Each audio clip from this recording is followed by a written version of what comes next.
시간 찬송으로 영광 드리도록 하겠습니다. 찬송가 502장 빛의 사자들이여.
찬송가 503장 세상이 모두 사람 없어.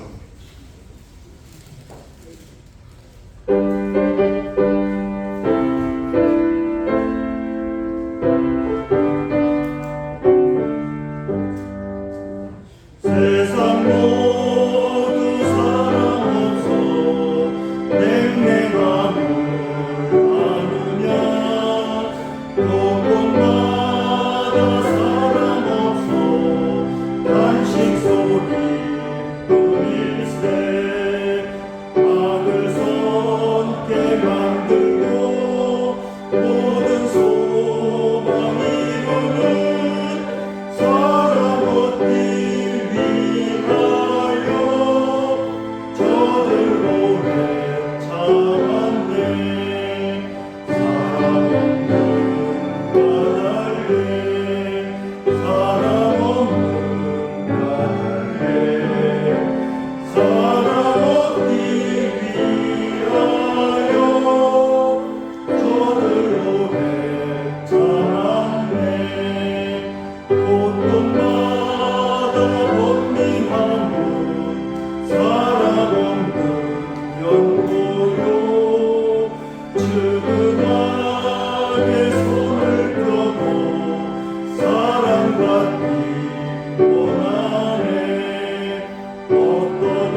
묵도드림으로 2025년 10월 둘째 주일 주일날 예배 하나님께 드리겠습니다.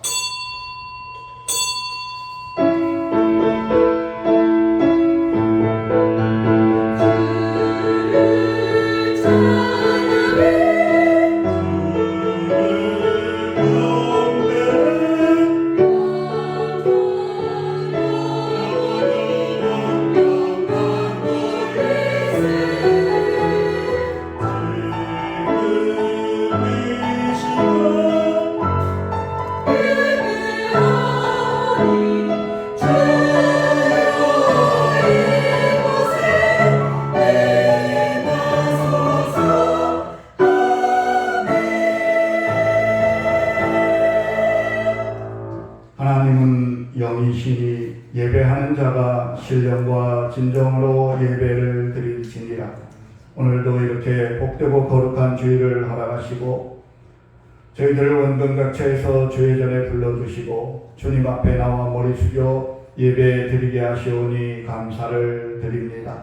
이 시간 이곳에 임재하셔서 우리의 예배를 기뻐 받으시고 우리에게 은혜를 베풀어 주시옵소서. 예배를 시작합니다. 마치는 시간까지 홀로 주관하시고 영광 받아 주실 줄 믿사옵고 예수님 이름으로 기도드리옵나이다. 아멘. 다 같이 일어나셔서 찬송가 14장 가겠습니다.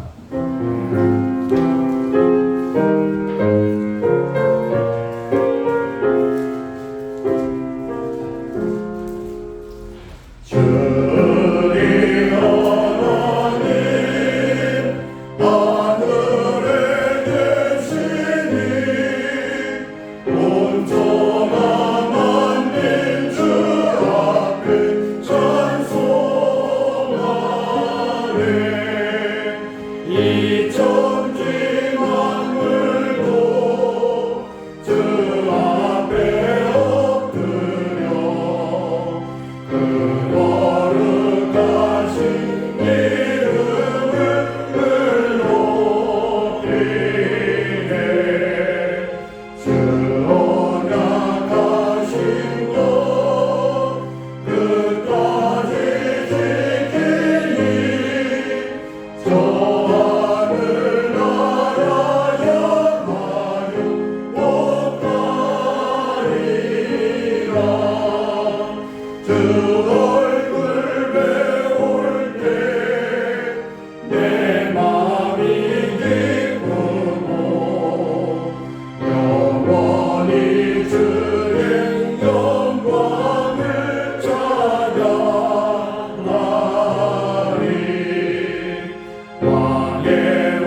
찬송가 뒤에 교동문 9번 교독하겠습니다. 교동문 9번입니다.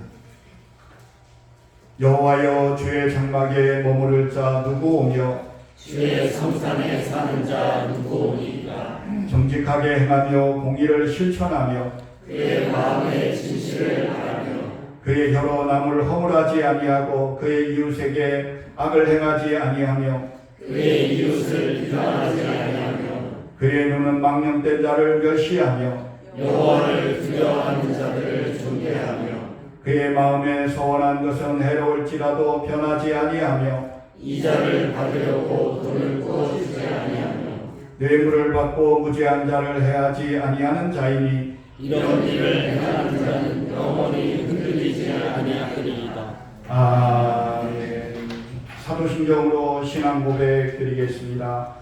전능하사 천지를 만드신 하나님 아버지를 내가 믿사오며 그 외아들 우리 주 예수 그리스도를 믿사오니 이는 성령으로 잉태하사 동정녀 마리아에게 나시고 본디오 빌라도에게 고난을 받으사 십자가에 못 박혀 죽으시고 장사한 지 사흘 만에 죽은 자 가운데서 다시 살아나시며 하늘에 오르사 전능하신 하나님 우편에 앉아 계시다가 저리로서 산자와 죽은 자를 심판하러 오시리라. 성령을 믿사오며 거룩한 공예와 성도가 서로 교통하는 것과 죄를 사하여 주시는 것과 몸이 다시 사는 것과 영원히 사는 것을 믿사옵나이다.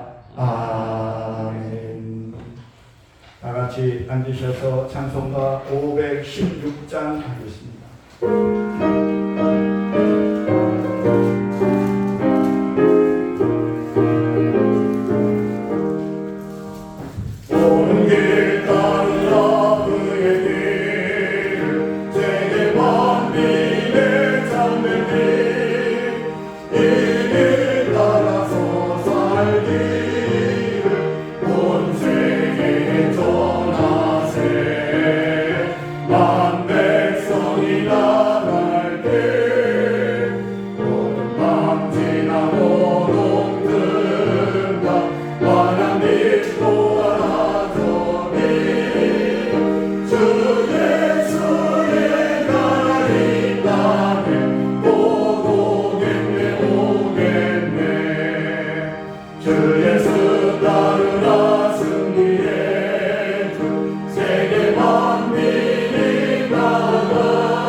기도하겠습니다. 모든 만물을 새롭게 하시는 하나님, 죽은 자와 같던 우리 인생을 새 생명으로 채워주시니 감사합니다. 하나님의 선하신 사랑과 하나님 은혜를 말미암아 허물 많은 죄인들이 주님의 백성으로 살아갈 수 있게 되었습니다. 주님의 보혈과 능력을 의지하여 주님께 나왔으니 기쁘게 받아 주옵소서. 지나온 한 주간의 삶을 되돌아보며 주님께 저희들의 부족함을 회개합니다. 마땅히 하나님께 돌려야 할 영광과 명예를 우리 것이냐 취하고 앙망했던 저희들의 죄를 용서하여 주옵소서. 거룩한 주님의 백성답게 살지 못하고 세상의 습관을 아무렇지 않게 따르며 살았는지 돌아봅니다. 주님의 긍휼로 용서하여 주시고 크신 사랑으로 우리 허물을 덮어 주시옵소서. 주님, 이 나라의 지도자들에게 하늘의 지혜와 분별력을 주옵소서. 권력과 이익에 매이지 않고 국민의 유익과 나라의 미래를 바라보는 눈을 갖게 하여 주옵소서. 의로운 결정을 내릴 수 있는 용기와 진실된 마음으로 나라를 이끌 수 있는 신실함을 허락하여 주옵소서. 우리 삶은 결코 우리 힘만으로 이루어지지 않습니다. 개인의 하루하루조차 하나님의 은혜와 주권 속에 있듯이 나라와 민족 또한 하나님의 손에 달려있음을 압니다. 우리는 나약하나 역사를 주관하시는 하나님께서 이 땅을 붙들고 계시니 감사합니다. 우리 모두 하나님을 더욱 경외하고 무릎 꿇는 자가 되어 이 땅이 바른 길로 나아갈 수 있도록 인도하여 주옵소서. 주님, 이 나라의 백성들에게 사랑과 화합의 마음을 부어 주옵소서. 서로 미워하고 갈라지는 것이 아니라 이해와 배려로 하나 되게 하시고 각 가정마다 하나님의 평안이 임하고 모든 성도들에게 소망과 비전이 넘치고 서로에게 위로와 평강이 되는 우리 모두가 되게 하여 주옵소서. 상처받은 이들과 경제적으로 어려움과 사회적 고통 속에 있는 이들을 위로하시고 일으켜 주옵소서. 믿는 자들이 먼저 본이 되어 이웃을 섬기고 사랑하며 빛과 소금의 역할을 잘 감당하게 하옵소서. 받은 은혜를 잘 간직하는 성도들이 되게 하시고 매일 주님의 말씀에 귀 기울이며 하나님의 거룩한 백성답게 살아가는 성숙한 성도의 삶을 살아내는 그리스도인이 되게 하여 주옵소서. 주님, 우리 교회에 속한 주의 권속들을 붙들어 주시고 어디에 있든지 무엇을 하든지 주님의 강한 손이 붙들어 주시기를 원합니다. 항상 진리와 함께 기뻐하며 사랑하기를 먼저 하며 긍휼과 수고가 가득한 삶이 되게 하옵소서. 오늘도 예배드리는 주의 백성들에게 큰 은혜를 더하시고 고개 숙여 주님을 예배하는 이들에게 예비된 은혜를 풍성히 더하여 주옵소서. 말씀 전하시는 목사님과 사모하는 심령으로 주님 앞에 나온 사랑하는 성도들의 모두가 기쁨과 평안이 넘치는 귀한 시간이 되도록 역사하여 주시기를 간절히 바라오며 예수님의 이름으로 기도하옵나이다.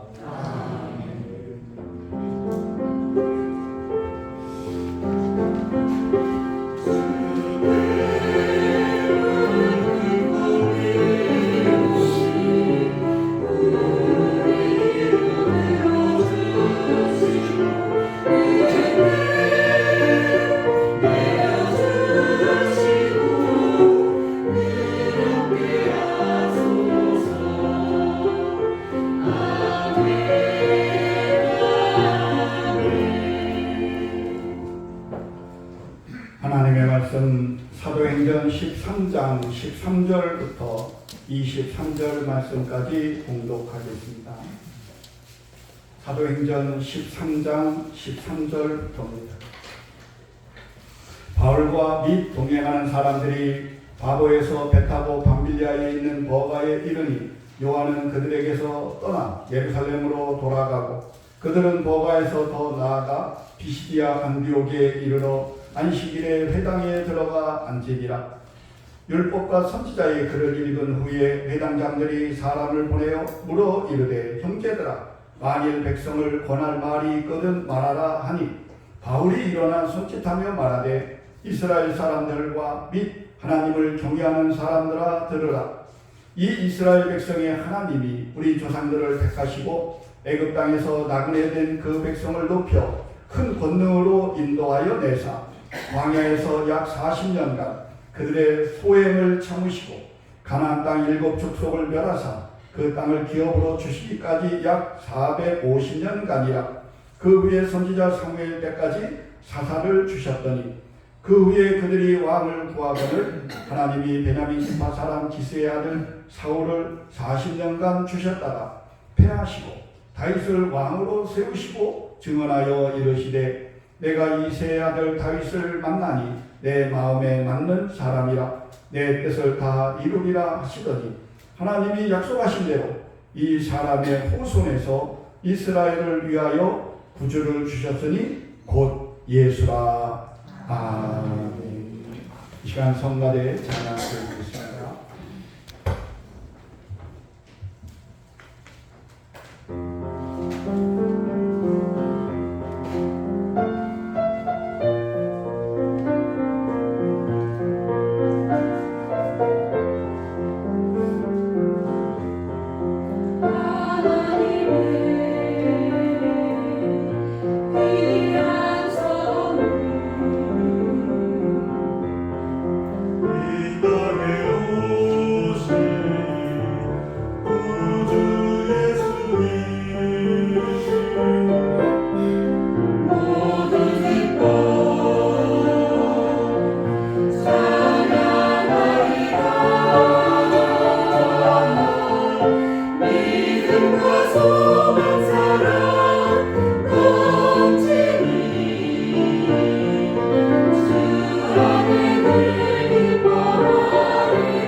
같이 하나님께 예배드리게 되네 감사드립니다.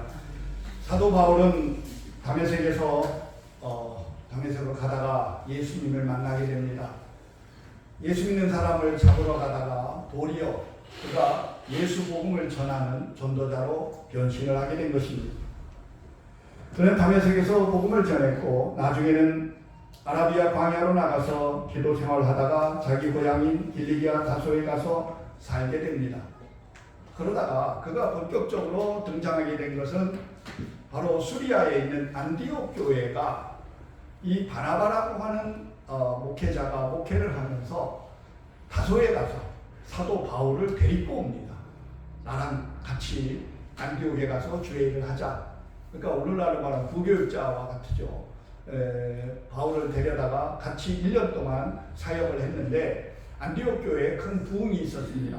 그리고 이 수리아 안디옥 교회에서 우리 이방 다른 도시로 선교사를 보내자. 그렇게 결심을 하고 같이 기도를 하다가 성령의 인도하심으로 이제 바나바와 바울을 선교사로 파송하게 됩니다. 이 둘이 이제 선교사로 갈 때 또 한 사람을 데리고 가는데 바나바가 자기 조카 마가 요한을 데리고 갑니다. 그러니까 수종드는 자로 데리고 셋이서 구브로로 갑니다. 근데 구브로에 가서 복음을 전하고 그 다음에는 거기서 배를 타고 버가라는 곳으로 오게 됩니다. 이제 소아시아로 오게 된 거예요. 구브로는 지금도 키프로스라고 하는 나라가 되어 있습니다. 그런데 이 버가에서 이제 내륙으로 소아시아로 육지로 걸어가야 되니까 너무 힘든 거예요. 배 타고 다닐 때는 그래도 다닐만 했어요. 그래서 이 마가가 그냥 돌아갑니다. 나 힘들어서 안 되겠어요. 나 예루살렘으로 그냥 돌아갈래요. 철이 없죠. 아직 어려가지고. 그래서 그냥 돌아가 버려서 바울이 얼마나 이게 낙심이 됐는지 몰라요. 그런데 이 바나바와 바울은 계속해서 걸어서 비시디아 안디옥까지 가게 됩니다. 여기 안디옥이 둘인데요. 출발한 데는 수리아 안디옥, 오늘날로 말하면 시리아 안디옥. 현재 위치는 터키에 있습니다. 그래서 거기를 가보려고 버스 타고 10시간을 갔어요. 아무것도 없어요. 그래도 여기가 원래 수리아 안디옥 교회가 있던 지역이다. 그거 하나만 생각하고 10시간을 타고 간 거예요. 갔더니 어디 동굴에 교회가 하나 있더라고요. 베드로 동굴교회라고 해서. 그래서 그것만 보고는 다시 또 거기서 이 차를 타고 갑바도기아로 간 기억이 있는데, 어쨌든 이 수리아 안디옥에서 출발해서 이들이 간 곳이 비시디아 안디옥입니다. 그럼 비시디아 안디옥은 어디냐? 오늘날 거기도 터키예요. 그런데 위치가 이 내륙으로 한참 들어오는 소아시아 입구입니다.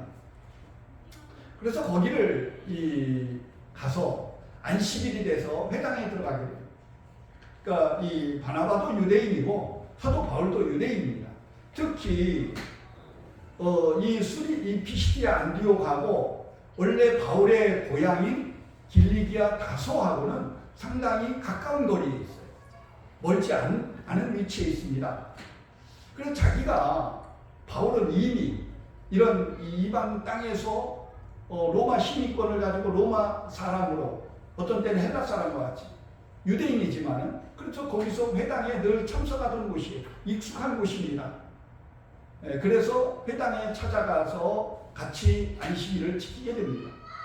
그런데 그날따라 회당장이 이 바울과 바나바가 온 것을 보고 무슨 할 말이 있습니까? 권할 말이 있습니까? 딱 보면 알거든요. 이 사람들이 공부한 사람이라는 거. 이 바울은 가브리엘이라고 하는 랍비, 그 당시로 보면은 아주 최고의 이 실력자인 문화에서 공부를 한 사람이에요. 그러니까 율법에 대해서 상당히 박식한 그런 이 사람이었습니다. 그걸 알아봤는지는 모르지만, 그래서 이제 설교를 부탁하게 됩니다. 그래서 거기서 바울이 사실은 그동안 전도 여행도 다니고 전도도 하고 했지만은 첫 번째로 성경에 나오는 설교가 나옵니다. 바울이 이렇게 설교했구나. 이걸 우리에게 가르쳐주고 있습니다. 바울의 설교가 오늘 이제 이 본문의 제목이기도 합니다. 거기서 바울은 이렇게 말합니다. 이스라엘 사람들아 그리고 하나님을 경외하는 사람들아. 이게 왜 그러냐면요, 그 회당에는 이스라엘 사람들이 모입니다. 유대인들, 우리가 한인교회가 있죠. 이게 또 비슷합니다. 제가 이 곤명의 한인교회도 가보고 또 청도에 있는 한인교회도 가보고 이 다른 지역의 한인교회를 가보는데 한국 사람들이 거기서 모이는 거예요. 거기서 다 커뮤니케이션이 이루어지고 거기서 모든 게 이루어집니다. 서로 예수 안 믿는 사람도 갈 정도예요. 유대인들도 마찬가지예요. 안식일마다 회당에 모여서 교제하고 이야기하고 음식을 나누고 그런데 거기에는 누가 또 있냐면은 유대인들만 아니라 이스라엘 백성들만이 아니라 하나님을 경외하는 사람들아. 이방인이지만 헬라 사람이지만은 나도 유대인들처럼 가서 같이 교제하고 싶어. 나도 하나님을 믿고 싶어. 그렇게 해서 찾아온 사람들이 있습니다. 이방인이지만은 유대교에 귀한 거죠. 귀. 그러니까 할례를 받고 나도 유대인처럼 똑같이 신앙생활을 하겠다. 그런 사람들은 회당에 참석을 했던 것입니다. 그래서 오늘 이스라엘 사람들아 그리고 하나님을 경외하는 사람들아 들으라. 그리고는 사도 바울이 선지자의 율법과 선지자의 글을 읽고 설교를 시작합니다. 바울의 설교는 설교를 듣는 사람들의 상황에 맞게 설교를 하고 있다는 것입니다. 그러니까 그들이 가장 회당에 와서 뭘 듣습니까? 하나님의 말씀, 율법, 선지서, 시편 이런 걸 읽고 이런 찬송을 하고 거기서 신앙생활하는 우리와 똑같습니다. 교회 왔는데 뭐합니까? 찬송하죠. 성경 읽죠. 설교하죠. 그런데 거기는 조금 이 회당장이 오늘 말하면 당회장이에요. 회당장 가운데 자만 앞으로 빼면은 당회장이에요. 당회장의 허락하에 누가 설교를 하는 것입니다. 이번에는 저 목사님 오셨는데 목사님 설교해 주시죠. 이번에는 장로님이 좀 설교 좀 해주세요. 이렇게 이제 부탁을 한 것입니다. 그래서 사도 바울이 설교를 하는데 율법을 통해서 구약 성경을 통해서 이사야라든지 선지서를 통해서 예수 그리스도를 소개하고 있습니다.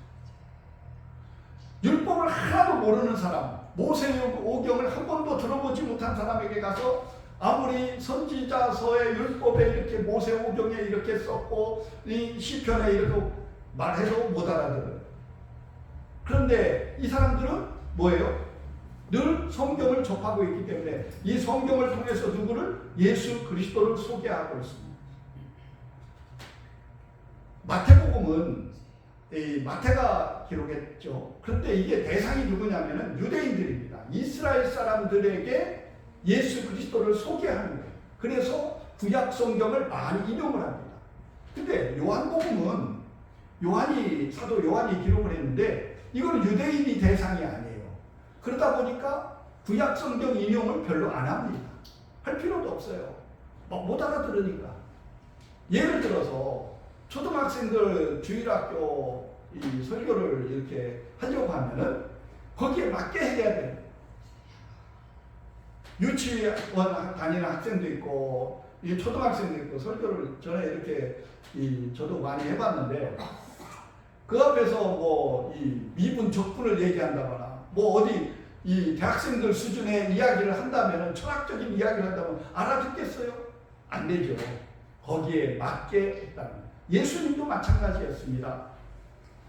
이 설교를 듣는 그 당시에 사람들이 모아둔 사람들이 농사 짓던 사람들 아니 고기 잡던 어부들 그래서 그들에게 맞는 예화를 들고 그들에게 맞는 수준으로 설교를 하고 있습니다.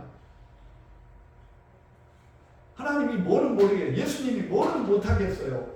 하늘에 있는 이야기를 할 수 있지만은 땅에서 살고 있는 사람들이 땅에서 있는 것이 모든 것인 줄 알고 있는 지식이 거기밖에 없는데 하늘의 얘기를 하면은 이거는 이해를 못하게 되는 것입니다.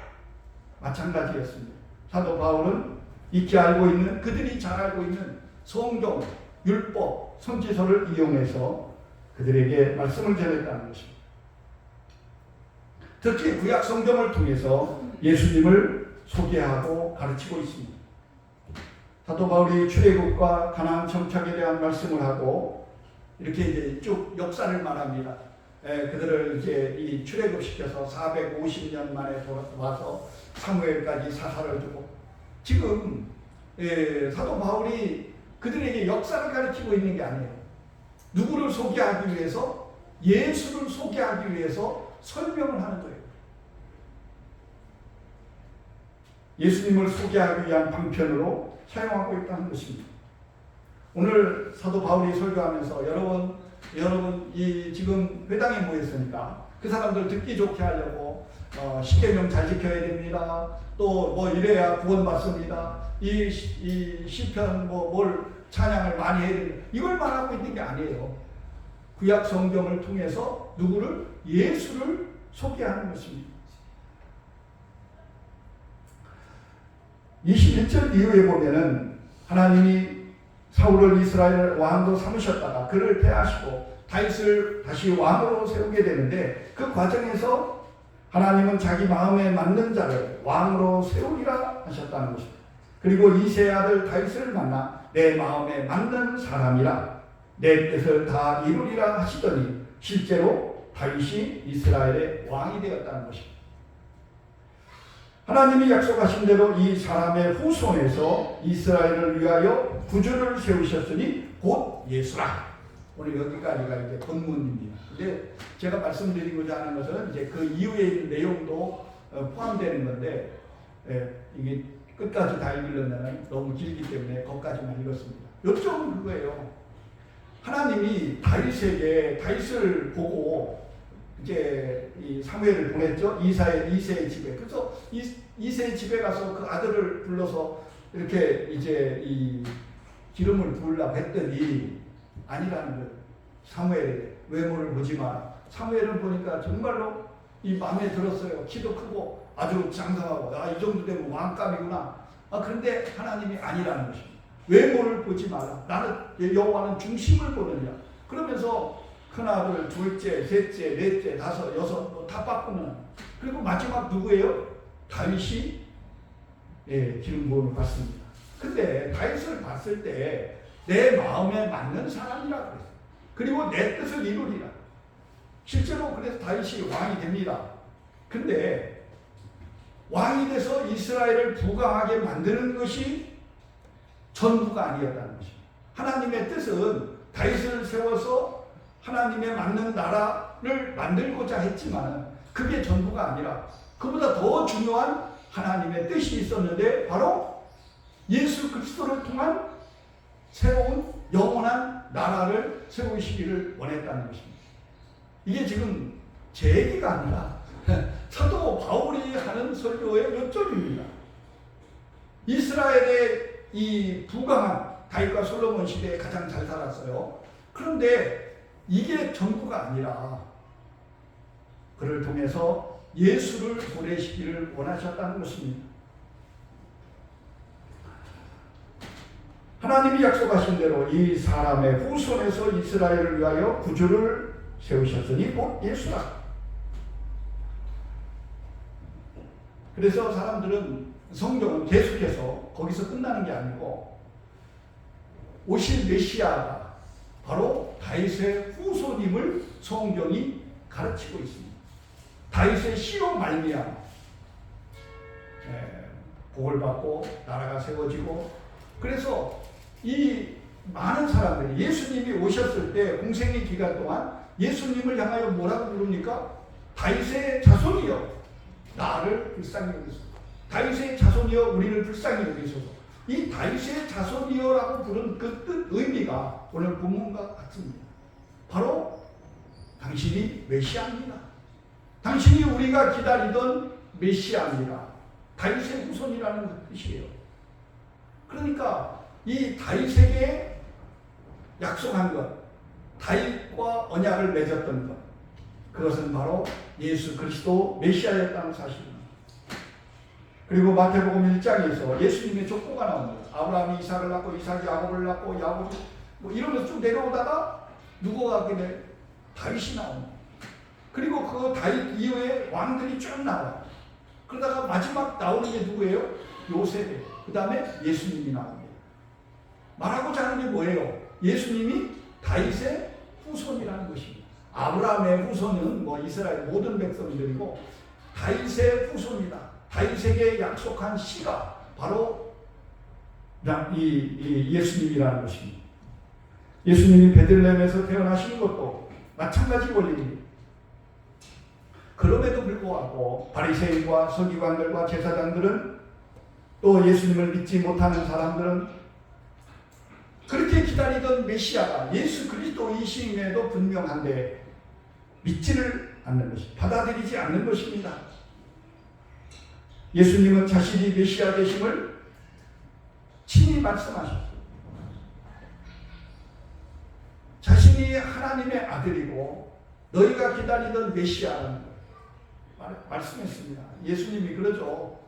사람들이 나를 누구라 하느냐 그랬더니 아이고 어떤 사람은 뭐 세례 요한이라 어떤 사람은 예레미야나 선지자 중에 하나 엘리야 뭐 별소리 다 하는데 그럼 너희는 나를 누구라 생각하느냐 그랬더니 주는 그리스도시요 살아계신 하나님의 아들이십니다.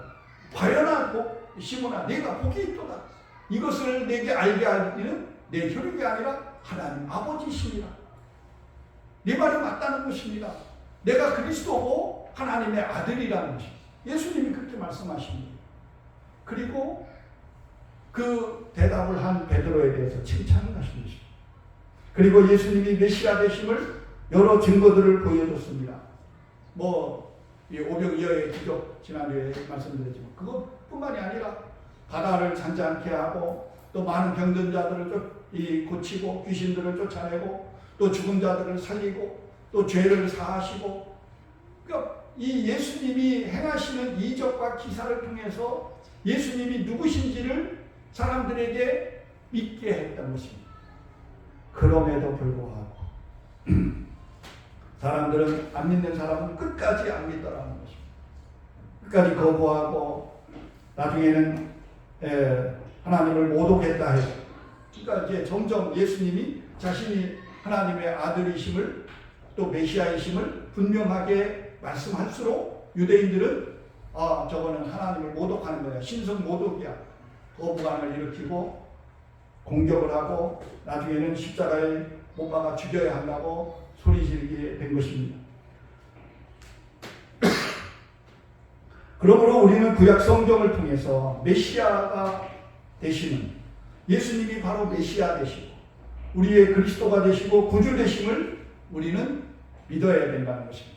우리가 신약 성경을 통해서 우리가 예수님이 다른 게 아니에요. 아이고 이게 종교 어떤 데서는 야 성경을 보니 정말 예수님 훌륭하대.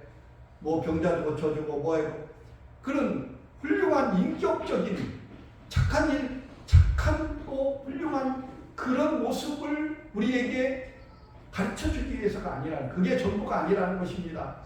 예수님이 우리의 구주가 되십니다. 우리의 메시아가 되십니다.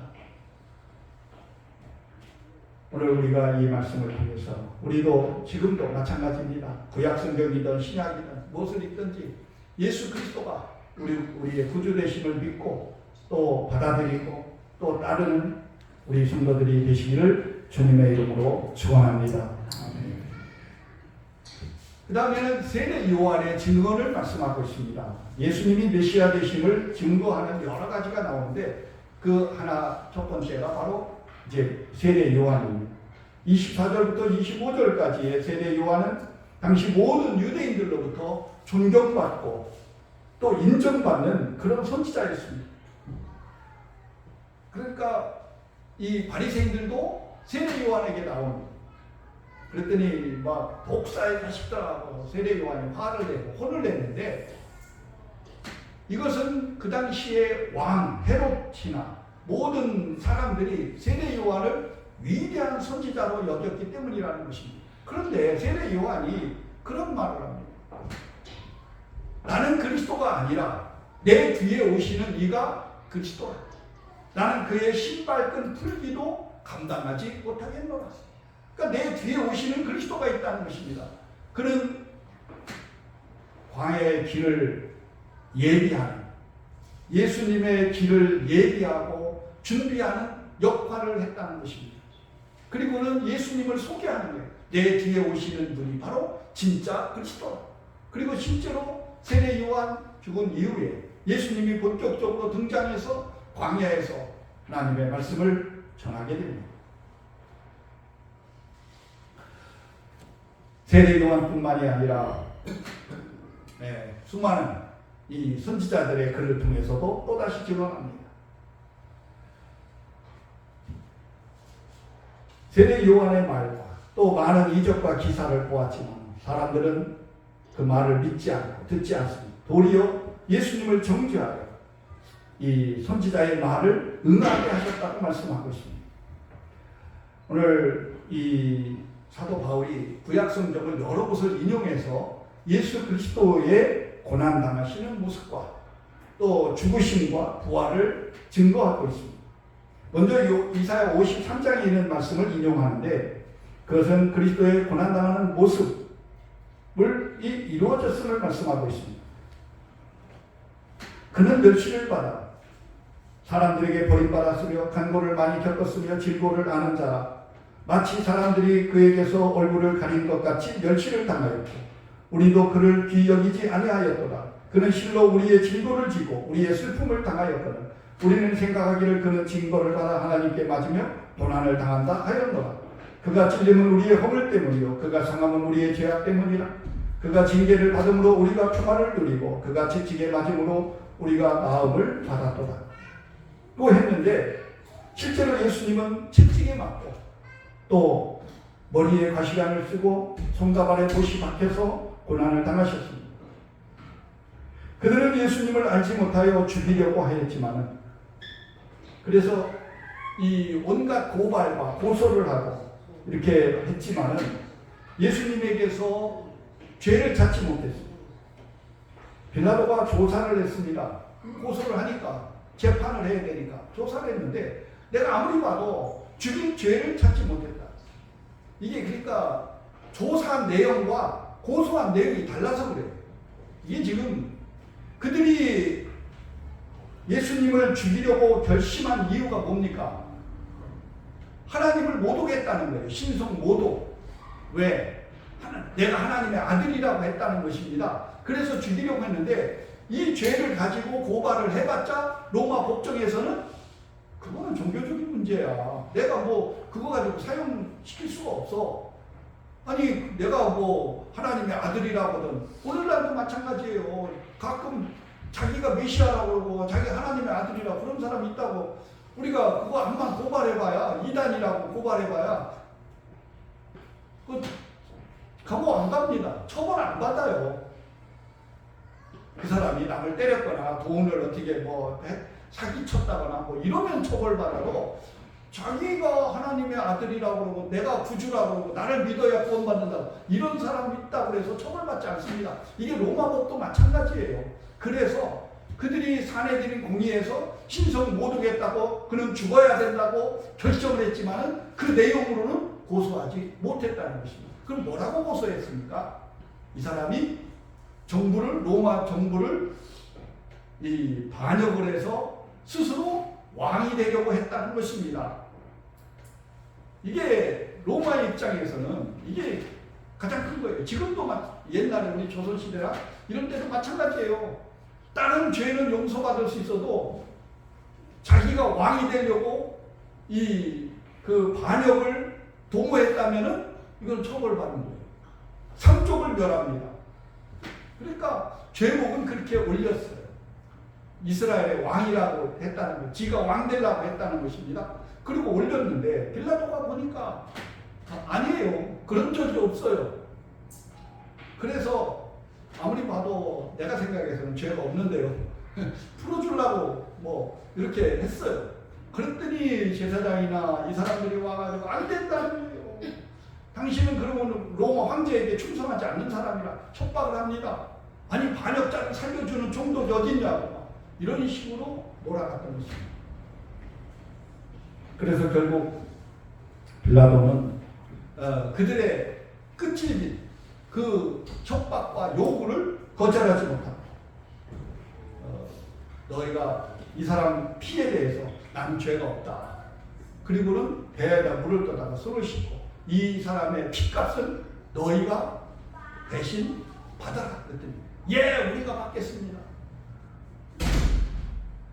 참 끔찍한 일이. 그래서 역사가들은 그 뒤에 이제 유대인들이 2000년 동안 끔찍한 고통을 겪습니다.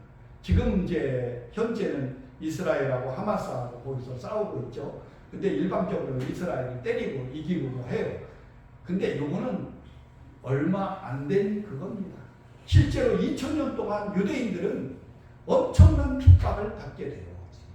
각지를 떠돌면서 나라 없이. 이게 유대인들이 핍박의 역사는 이루 말할 수 없습니다. 그래서 그들은 어디 가서 이렇게 정착을 못해요. 언제든지 쫓겨날 수 있어요. 그래서 땅을 암만 사놔도 쫓아내면 어떻게 해요? 땅 놓고 가야 돼요. 집 줘놔도 집 놓고 가야 돼요. 그래서 이 사람들은 뭘 했냐면 다이아몬드나 금이나 이런 것들을 세금을 해서 가지고 있었어요. 떠나면 이거 그냥 한 주머니 넣고 떠나면 되니까. 그래서 이스라엘의 다이아몬드나 금이나 이런 세금하는 것이 발전을 했고, 그리고 남들이 하기 싫어하는 거, 욕먹는 거, 이게 뭐냐? 고리대금 업자 이런 것들을 유대인들이 하게 돼요. 그래서 돈 거래, 은행. 그래서 지금 이제 이 이스라엘에서 그 유대인들이 그 금융업에 많이 이렇게 옛날부터 뛰어들었습니다. 우리가 볼 때는 그게 고리대금 업자 비난받아 마땅할 수 있지만은, 그러나 그것이 또 어떤 사람들에게는 필요한 거예요. 사업하거나 뭐 왕이 되거나 통치할 때 돈이 필요합니다. 심지어는요, 이 돈 많은 사람들한테 이 돈을 빌리면은 왕의 자리도 내줬어요. 교황청이 돈을 얼마나 빌려다가 썼는지 나중에 못 갚으니까 당신 아들이 저기 대신 교황하세요. 그래서 뭐 10살짜리인가 10몇 살짜리가 로마 교황했어요. 지금 교황이 나이가 많잖아요. 옛날에는 그랬어요. 돈 빌려가고 못 갚으면은 왕도 자리도 뺏기고 교황 자리도 뺏기고 이랬어요. 어쨌든 유대인들은 그로 인해서 그 이후로 많은 고통을 겪게 됩니다.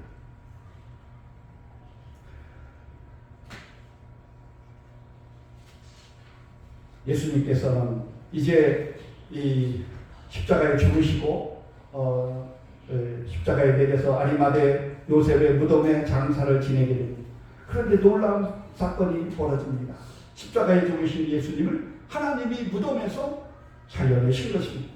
그리고 부활하신 예수님은 막달라 마리아, 엠마오로 가던 제자들, 예수님의 7제자, 나중에는 11제자들 모두에게 보이셨습니다. 예수님은 자신이 부활했다는 사실을 믿게 하려고 그들 앞에서 만져보라고 하셨고, 또 음식을 먹어서 보여주셨습니다. 영은 살과 뼈가 없으되 나는 있느니라. 육체의 부활을 말씀하셨습니다. 그리고 예수의 부활은 이미 구약성경에 예언되어 있었고 이 말씀들이 이루어졌다는 사실입니다. 바울은 이렇게 말합니다. 시편 2편 7절에 여호와께서 내게 이르시되 너는 내 아들이라 오늘 내가 너를 낳았도다. 예수 그리스도가 하나님의 아들 되심을 말씀을 합니다. 그리고 이사야 55장과 시편 16편을 인용을 합니다. 그러면서 예수 그리스도가 죽은 자 가운데서 그를 일으키사 다시 썩음을 당하지 않게 하셨다고 말씀하고 있습니다. 그러니까 이 사도 바울이 구약성경 이사야라든지 또 시편을 인용해서 예수님의 부활이 이미 약속된 성경에서 예언되고 약속된 일이라는 것입니다. 주의 거룩한 시로 썩음을 당하지 않게 하시리라 그랬습니다. 다윗은 하나님의 뜻을 따라 섬기다가 잠들어 그 조상들과 함께 묻혀 썩임을 당하였으되 하나님이 살리신 이는, 여기 예수를 말합니다, 썩임을 당하지 아니하였나니. 바울의 설교는 즉 예수님이 아무 죄가 없었지만 십자가에 죽으시고 그 다음에 장사되었다가 부활하셨는데 이것은 구약 성경에 예언한 일이고 예수의 부활을 통하여 하나님의 약속이 이루어지고 응하셨다는 사실을 말하고 있는 것입니다. 이때 이 사람들은 처음 들었어요. 그 얘기를. 아, 이게 무슨 소리야? 그래서 그들은 그 다음 주에도 이 말씀은 다시 해달라고 그렇게 요청을 하게 됩니다. 예수님의 죽으심과 부활하심이 구약 성경의 약속 성취라는 사실을 말씀하고 있습니다. 그런데 여기에만 그치는 것이 아니라 이렇게 하신 이유가 우리의 죄를 사하기 위해서라는 것입니다. 형제들아, 너희가 알 것은 이 사람을 힘입어 죄 사함을 너희에게 전하는 이것이며 또 모세 율법으로 너희가 의롭다함을 얻지 못하던 모든 일에도 이 사람을 힘입어 모든 자마다 믿는 자마다 의롭다 하심을 얻는 이것이라. 그러니까 지금 예수님을 소개했는데 예수님이 죽으셨다 부활하셨다는 것입니다. 근데 이 사람을 통해서 우리가 죄 사함을 얻고 이 사람을 통해서 의롭다함을 받게 된다는 것입니다. 우리가 모세 율법을 통해서 우리가 의롭다함을 받는 것이 아니라 여기 모세 율법을 통해서는 누구도 의롭다함을 얻지 못했지만 이제 이 예수 그리스도를 통해서 우리가 의롭다함을 받고 죄사함을 받고 구원을 받게 된다는 것입니다. 이 사실을 전하고 있고 이것이 복음이라는 것입니다. 어느 시대나 불문하고 이 복음의 내용은 똑같습니다. 그러니까 지금도 마찬가지예요. 모세 율법을 잘 지켜서 의롭다함을 받는 게 아니고 죄 씻음을 받는 게 아니라는 것입니다. 우리가 뭐 거기 살인하지 말라, 간음하지 말라, 도둑질하지 말라, 뭐 우상 만들고 섬기지 말라, 우리 그거 다 했다고 해서 그것 때문에 죄 씻음 받는 게 아닙니다. 그것 때문에 의롭다함을 받는 게 아니라는 것입니다. 뭘 해야? 예수를 믿어야 의롭다함을 받고 예수를 믿어야 죄 씻음을 받는다는 것입니다. 바울의 설교의 요점이에요. 그래서 그 말을 듣고 오늘 성경에 보면은 이 많은 사람이 믿었다고 했어요. 특히 이방 사람들이 그 말을 듣고 다 믿었다고 했어요. 야, 우리가 그래도 교회 나와서 의롭다함을 받고 또 죄 씻음 받기 원했는데 그 예수를 믿으면 그렇게 되는구나. 그래서 많이 믿었더라. 그래서 여기 이제 비스디아 안디옥에 교회가 세워지게 됩니다. 그 이후로 바울과 바나바가 핍박을 받습니다. 거기서 쫓겨나요. 쫓겨났지만 그러나 그의 설교는 지금까지 오늘 여기 남아있다는 것입니다. 살아있고 이 말씀을 또 제가 대신 이 자리에서 바울과 같은 입장에서 똑같이 전하고 있는 것입니다. 오늘날도 마찬가지입니다. 우리가 의롭게 되는 것은 우리의 행위가 아니라는 것입니다. 우리가 선한 행위, 또 율법을 잘 지켜서도 아니고 또 뭘 잘해서가 아니라는 것입니다. 죽으셨다가 부활하신 예수 그리스도를 믿음으로 말미암아 의롭게 되고 죄사함을 얻고 구원받았음을 우리가 확신하고 또 나가서 이 복음을 전하는 우리 사도 바울과 같은 성도들이 다 되시기를 주님의 이름으로 축원합니다. 기도하겠습니다. 하나님 아버지, 사도 바울이 비시디아 안디옥 회당에 가서 전했던 그 복음을 오늘 부족한 종이 또다시 전하게 됩니다. 예수님께서 이 땅에 오셔서 메시아 되심을 증거하셨고 또 고난당하시고 십자가에 죽으셨지만 우리 하나님 아버지께서 그를 무덤에서 다시 살리시고 그를 통하여 우리의 죄를 씻어주시고 우리를 의롭다 하신 주님, 우리가 예수 믿어 의롭다함을 받았음을 확신하고 또 기뻐하며 또 이 복음을 전하는 우리 성도들이 다 되게 하옵소서. 예수님 이름으로 기도드리옵나이다. 아멘. 찬송가 518장 하겠습니다.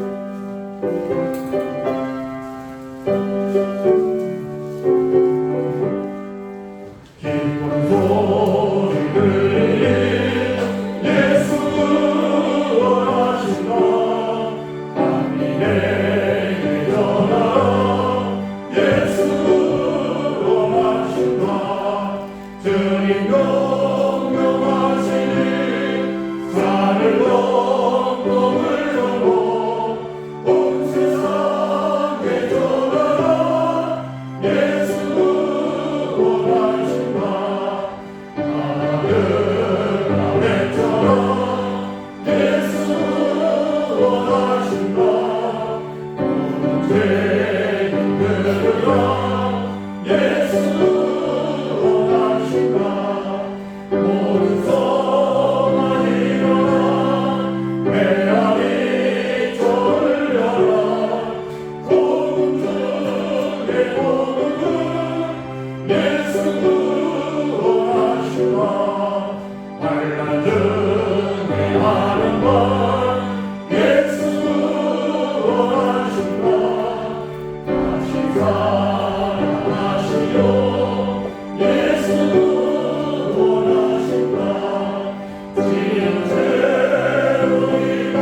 하늘아 외쳐라 예수 원하신다 기뻐하는 나라를 예수 원하신다 구원하는 복음을 산과 들에 전하라 우리들의 승리가 예수 원하신다.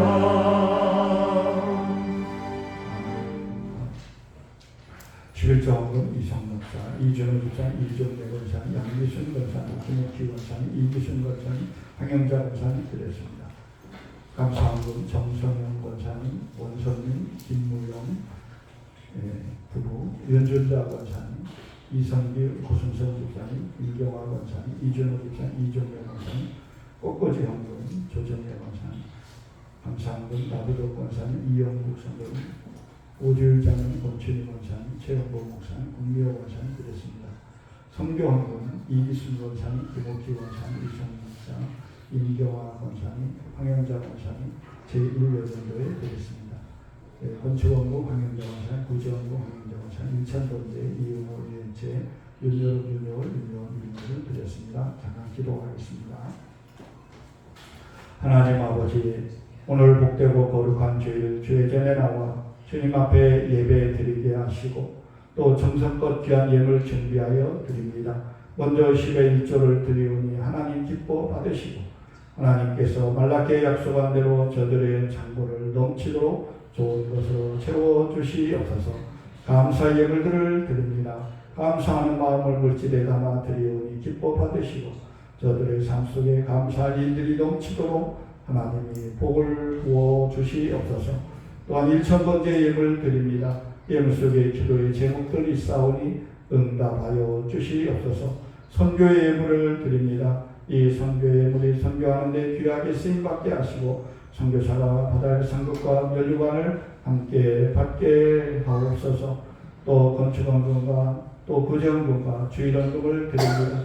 기뻐 받으시고 드린 손길 기억하시고 복에 복을 더하여 주시옵소서. 특별히 꽃꽂이 헌금을 드립니다. 귀한 예물 받으시고 주의 제단을 아름답게 꾸미는데 귀하게 쓰임받게 하시고 하나님께서 기억하시고 그의 손길 위에 복을 내려 주시옵소서. 예수님 이름으로 기도드리옵나이다. 아멘.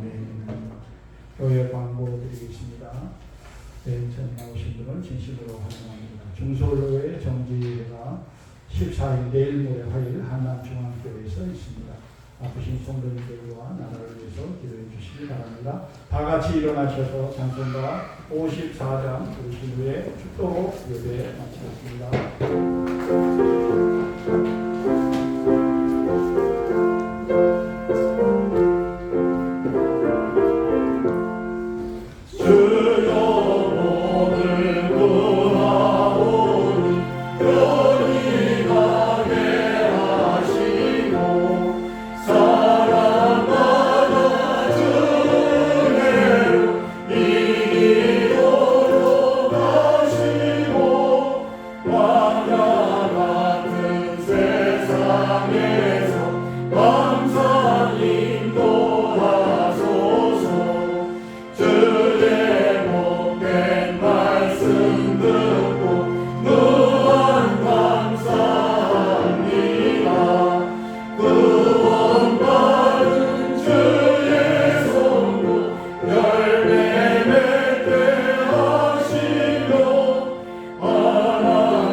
이제는 우리 주 예수 그리스도의 은혜와 아버지 하나님의 극진하신 사랑과 성령의 감화, 감동, 위로, 교통 충만하신 거룩한 주일 주의 전에 나와 예배드리고 돌아가는 주의 백성들 머리 위에 이제로부터 영원토록 함께 있을지어다. 아멘.